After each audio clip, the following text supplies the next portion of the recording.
If you're listening to this, you should know two things immediately. First, the version of me you'd expect to hear from doesn't exist anymore. Second, I'm not asking to be forgiven. I'm telling you because I ran out of places to put the truth. It's been living in my throat for so long that silence started to feel like another crime. People think disappearances happen because someone wants a new life. A clean slate. A dramatic escape. That's a story the world understands. It's tidy. It has motive. My motive was uglier. I disappeared because I couldn't stand the shape my life had taken after I did what everyone told me was the right thing. It started with an email. One message that looked ordinary, like thousands of others, and yet changed everything. The subject line was calm, professional, almost gentle. It asked for a decision. It offered options. It disguised a moral crisis inside a spreadsheet.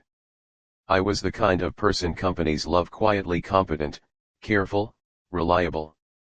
I had built my identity on being someone who could handle uncomfortable responsibility without flinching. My job wasn't glamorous. I wasn't a hero. I wasn't important enough for anyone to remember at parties. But I was trusted with information. And information is a kind of power that doesn't feel like power until it breaks something. The first time I noticed something was wrong, it wasn't dramatic. I saw a pattern in numbers that didn't make sense. A set of complaints that weren't being processed correctly.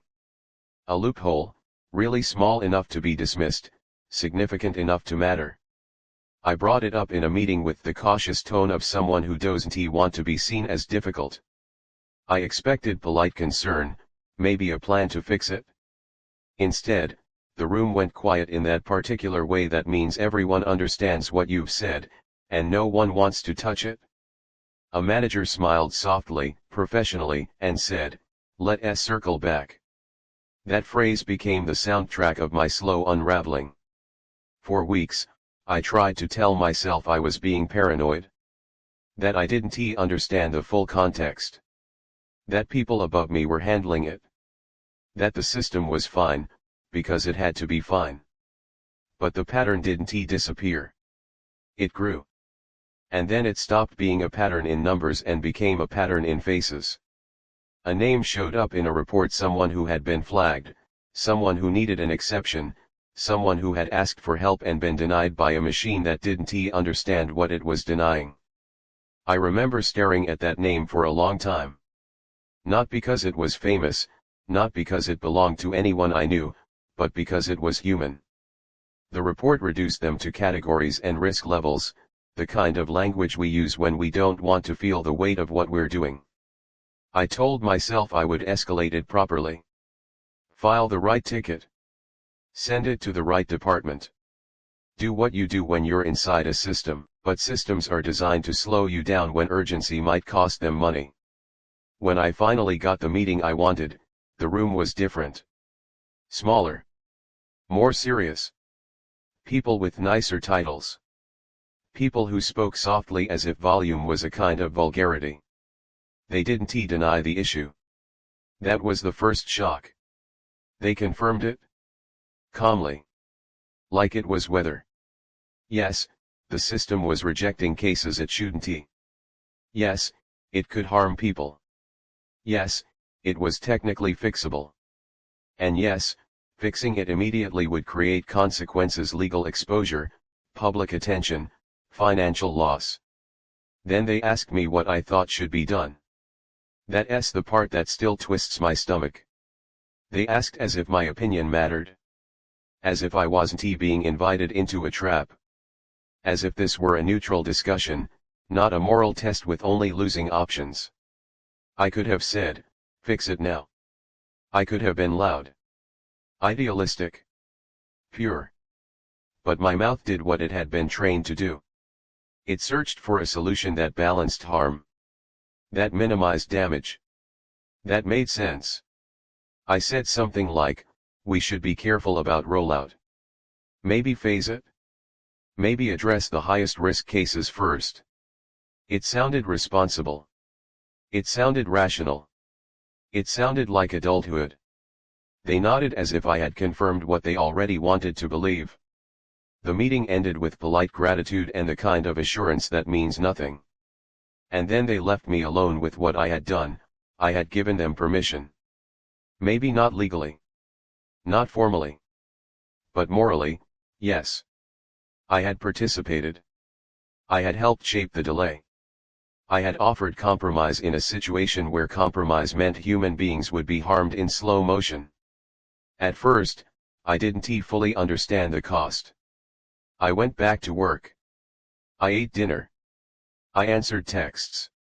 I played the role of a functioning person because the world rewards people who keep moving. But the moment kept replaying in my mind, the careful tone, the calm faces, my own voice choosing strategy over urgency.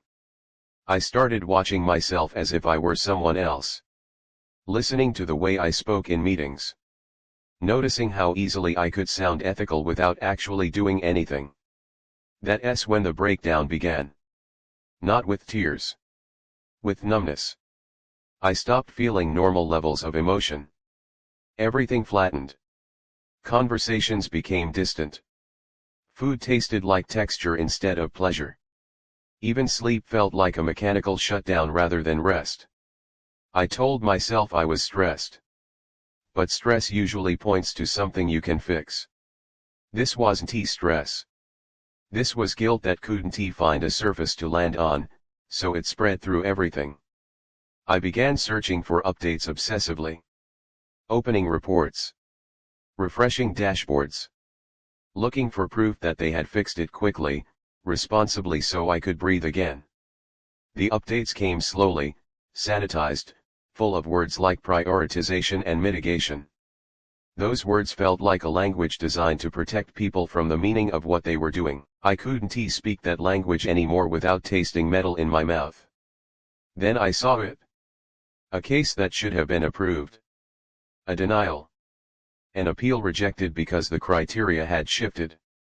A human consequence disguised as a data point. I stared at it until my eyes burned. I thought about the person behind the numbers. Their waiting. Their hope. Their assumption that if they did everything right, the system would recognize it. And I thought about my own sentence, phase it. A small, reasonable phrase. A phrase that meant someone would suffer while we protected ourselves from inconvenience. That night, I stood in my kitchen and realized I was no longer sure which part of my life was real, the life I lived, or the story I told myself about being a decent person. I had built my identity around being careful. Now careful felt like cowardice. I tried to fix it quietly. That's what people like me do when they're ashamed. We don't want to be seen. We want to repair the damage without anyone noticing we caused it. I sent messages. I flagged cases. I asked questions that sounded technical but were really panic. The system pushed back gently. Politely. Efficiently. That's when I understood something that should have been obvious. Inside a machine, morality is just a variable. And variables get optimized out. I started imagining what it would look like if this became public. The headlines. The outrage. The company apologizing with empty language. The executive stepping down with golden parachutes. The system improved. The harm remembered as a mistake. And somewhere in the middle of that story would be people like me, mid-level, replaceable, silently complicit. Not villains. Not heroes. Just the hands that signed off, the mouths that suggested caution, the voices that made delay sound reasonable. I couldn't bear the thought of being included in the story, even anonymously. I thought about speaking up loudly. Blowing everything open. Becoming the kind of person movies celebrate. But that fantasy collapsed quickly under reality. Speaking up wouldn't undo the harm already done. It would only add a new kind of damage, a new kind of chaos. And I was afraid. Not of consequences for myself, though I was. But of the possibility that even my courage would be another selfish act, another attempt to cleanse my guilt by turning it into spectacle. I didn't know which action was moral anymore. Everything felt contaminated. That's when the thought arrived, quiet and terrifying, if I can't fix what I did, maybe I can at least remove myself from the life that pretends I didn't. The idea of disappearing felt like relief. That scared me more than anything. Because relief is the body's way of telling you it has been trapped for too long. I began planning nothing. Not an escape in the dramatic sense. Just the slow loosening of ties. Less contact. Fewer answers. A careful retreat. The kind of vanishing that looks like stress from the outside. I told myself I needed space. I told myself I needed time. I told myself I would return once I could breathe. But the truth was simpler, I didn't want to live inside the face people recognized as good. Not anymore. Because the dark secret wasn't that I had done something illegal. It was that I had done something acceptable. I had made a choice that everyone in that room could justify. A choice that would never be punished the way obvious wrongdoing is punished. A choice that would be described as pragmatic, strategic, responsible. And I hated myself for how easily I had made it. I told myself I was still inside the situation. That was the lie that kept me functional for a little longer. I showed up. I answered messages. I attended meetings with the same careful tone, the same neutral posture. From the outside, nothing had changed. Inside, everything had already shifted. I was no longer acting to do my job, I was acting to delay collapse. I started measuring time differently. Not in deadlines or weeks, but in how long I could go without thinking about the decision. Some days I managed hours. Other days, minutes. The thought would intrude without warning, like a physical sensation, a tightening in my throat, a pressure behind my eyes. I began waking up before my alarm, already tense, as if my body knew something my mind was still trying to deny. I kept hoping for news that would absolve me. An update saying the system had been fixed faster than expected. A report showing that no real harm had occurred. Anything that would let me reframe my role as overcautious rather than complicit. Instead, the updates kept coming exactly as planned. Phased. Prioritized. Managed. Each word felt like another layer of distance between action and consequence. And every layer made it easier for everyone else to keep going. Except me. I started looking for the people behind the numbers, even though I knew I shouldn't. I told myself it was professional diligence. Quality control. But the truth was I needed to see them to remind myself that this wasn't theoretical. One case in particular lodged itself in my mind. The details were mundane. No tragedy you'd read about. Just delay. Just denial. Just a life quietly narrowed by a decision no one would ever trace back to a meeting room. I imagined that person doing everything they were told to do. Waiting. Checking their email. Assuming the delay meant something was being reviewed carefully. I had said be careful. That thought made my hands shake. I tried to speak up again, more firmly this time. I asked sharper questions. I pushed timelines. I framed urgency in the language the system respected: risk, liability, exposure. It worked a little. A few cases moved faster. A few decisions were revisited. But it wasn't justice. It was damage control. And it didn't change the core truth: I had helped create the delay when urgency mattered most. The guilt shifted then. It stopped being sharp and became heavy. Settled, like something that had decided to stay. I carried it into conversations, into meals, into moments that should have been ordinary. I laughed at the right times. I nodded. I agreed. All the while, a part of me was standing somewhere else, watching. I realized I had started dissociating without noticing. Not dramatically, just enough to feel slightly unreal. As if I were a character playing myself, hitting cues, delivering lines, maintaining continuity. That frightened me. Disappearance didn't begin when I left. It began when I stopped fully inhabiting my own body. People commented that I seemed tired, distracted, burned out. I let them believe that. Burnout is a socially acceptable explanation. Guilt is not. At night, I replayed the meeting again and again, searching for the moment I could have intervened more forcefully. The sentence I could have said. The tone that might have changed things. I never found it. What I found instead was a pattern I couldn't unsee, the way institutions train people like me to absorb responsibility without authority. To feel accountable without being empowered. To carry moral weight while structural decisions happen elsewhere. I had accepted that arrangement without questioning it. Because it felt safe. That realization hurt almost as much as the harm itself. I understood then that even if I stayed and fought internally, nothing would change enough to redeem what had already happened. The system would adjust just enough to protect itself. I would continue to participate, quietly, efficiently, ethically on paper. And every day, I would wake up knowing exactly what kind of person I had become. That was the moment the idea of leaving stopped being abstract. It wasn't about punishment or escape. It was about coherence. I could no longer reconcile my internal life with my external role. Staying meant continuing to wear a face that no longer fit. I began withdrawing in ways that were hard to notice.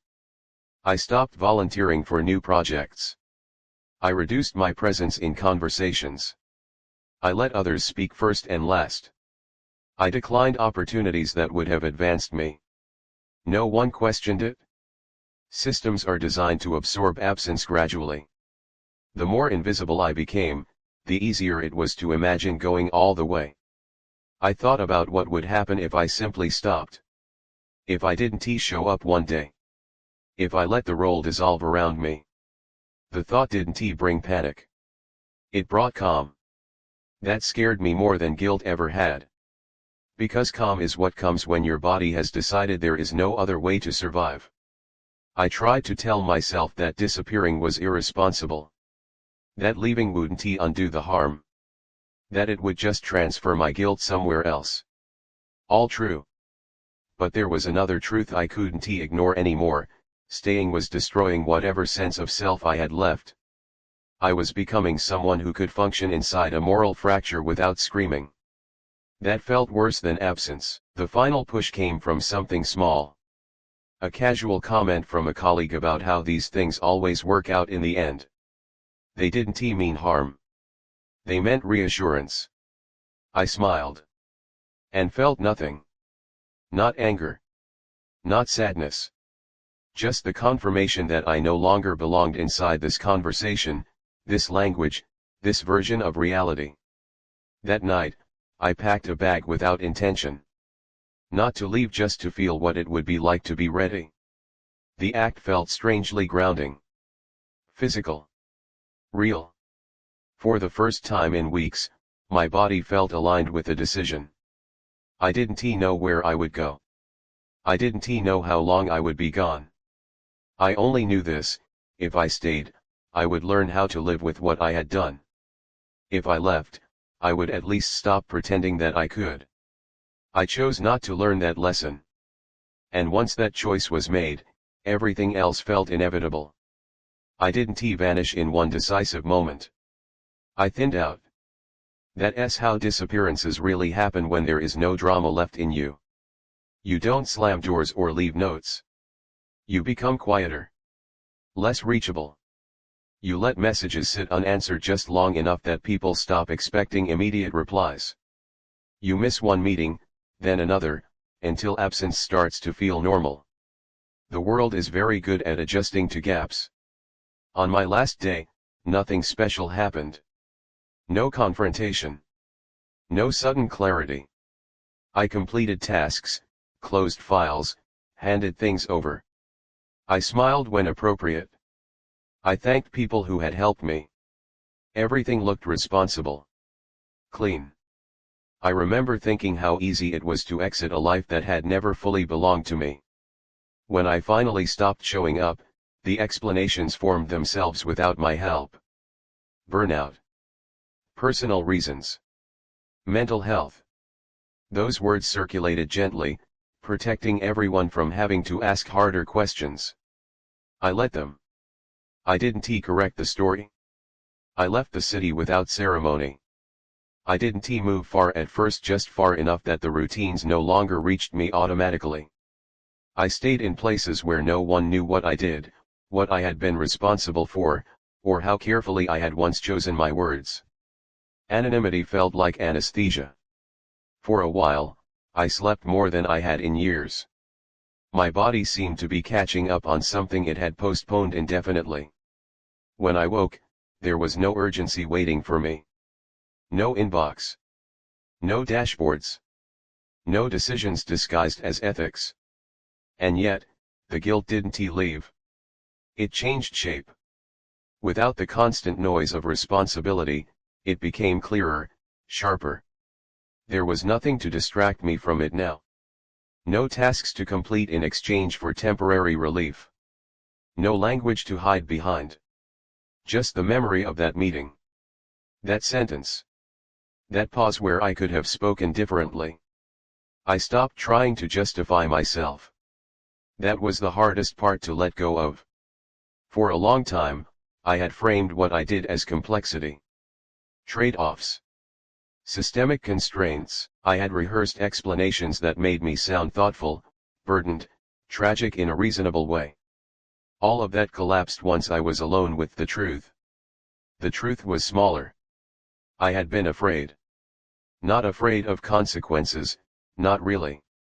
Afraid of being the person who breaks the calm. Afraid of becoming visible as someone who says this is unacceptable when others are invested in pretending it's manageable. I had chosen not to be that person. And someone paid for it? I don't know their full story. I never will. The system made sure of that. But I know enough to know that my decision mattered. Not enough to make headlines. Enough to narrow a life. Enough to leave a mark that would never trace back to me. That is the kind of harm people like me cause. Quiet harm. Clean harm. Harm that passes every review. There were days when I thought about going back. Not to my job, to the world I had left. To accountability. To confession. To standing in front of someone and saying, I was part of this, and I'm sorry. But apology without repair is a performance. And repair wasn't available to me. I had lost my leverage the moment I chose caution over urgency. What I could offer now would be symbolic at best. A way to ease my conscience without changing the outcome. I refused to do that. So I stayed gone. Living quietly doesn't absolve you. It doesn't balance the scales. If anything, it sharpens the awareness of what you cannot undo. But it does one thing I couldn't do before. It stops the lie. I no longer tell myself that I'm a good person who made a hard choice. I don't hide behind ethics language or institutional logic. I don't imagine alternate versions of myself who would have done better if only circumstances were different. I accept the version that exists. The one who hesitated. The one who compromised. The one who chose the right tone instead of the right moment. That acceptance doesn't bring peace. It brings clarity. I work now in places where my decisions don't carry invisible weight. Where mistakes are small and visible. Where harm, if it happens, can be named and addressed directly. It's quieter work. Less impressive. Less defensible as a career move. It feels earned. Sometimes, late at night, I still think about the person whose life intersected with my decision. I don't imagine outcomes. I don't create stories where everything turned out fine. I let the uncertainty remain. That is part of the consequence. If you're listening to this expecting redemption, I don't have it. There is no moral reset after a choice like mine. No amount of disappearance makes it clean. What I do have is this truth: the most dangerous decisions are not the obviously wrong ones. They are the ones that sound reasonable in a room full of calm people. I made one right choice and ruined everything that mattered. Not because I was cruel. Not because I was greedy. But because I wanted to stay acceptable. I disappeared because I couldn't carry the contradiction of being seen as ethical while knowing exactly where I had failed. I don't tell this story to warn you about systems or corporations or abstract evil. I tell it because people like me are everywhere, quiet, thoughtful, careful, and we like to believe that restraint is virtue. Sometimes restraint is just fear wearing a professional mask. If you ever find yourself in a moment where doing the right thing feels disruptive, impolite, or inconvenient, pay attention to that feeling. That's not immaturity. That's the moment when your life decides who you are. I chose wrong once. And the cost was not punishment or disgrace. It was knowing, for the rest of my life, that I had been trusted with a moment and I let it pass. That knowledge doesn't leave you. You just learn how to live without lying about it.